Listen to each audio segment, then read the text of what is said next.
kami pinapagsalo mo sa banal na pakikinabang.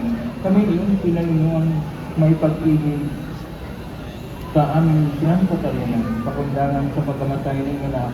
Gawin mong kami magarating sa aming paruroonan, pakundangan sa kanyang muling pagkabuhay bilang tagapamagitan kasama ng Espiritu Santo, magpasa walang hanggan. Amen.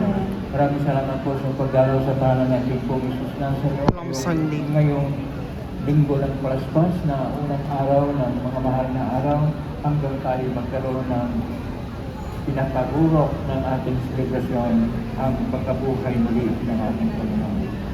Salamat po sa lahat ng mga naglilingkod, sa lahat ng mga tumutulong at lahat ng mga nag-isamin sa pagdiriwang at pati yung mga naugnay sa ating through iba't ibang social media platform.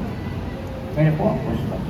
Sumainyo ang Panginoon. At sumainyo rin. Kaya habang ginagaway ng Palaspas, ang Diyos amang mawain ay nagsalot sa inyong anak niyang nagpakasakit bilang huwara ng pag-ibig at siya naman magpaspas sa inyong lahat sa kundangan sa pagkakuin niyo sa Kanya at sa kapwa niyo at magpasa walang hanggan.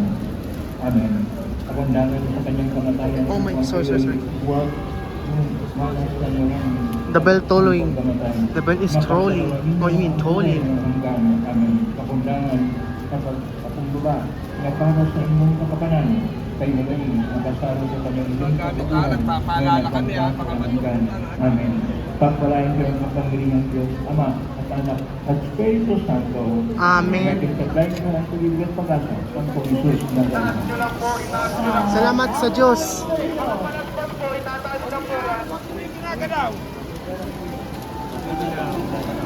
Ayan na, bababasa na tayo ng holy water. Ano, baka tamaan sa mata yan, ha? Oo, tayo.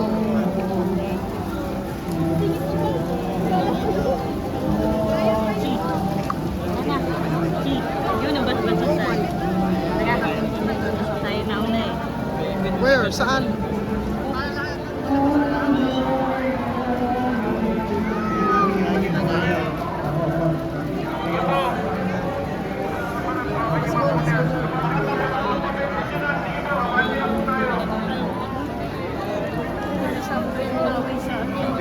Ouch!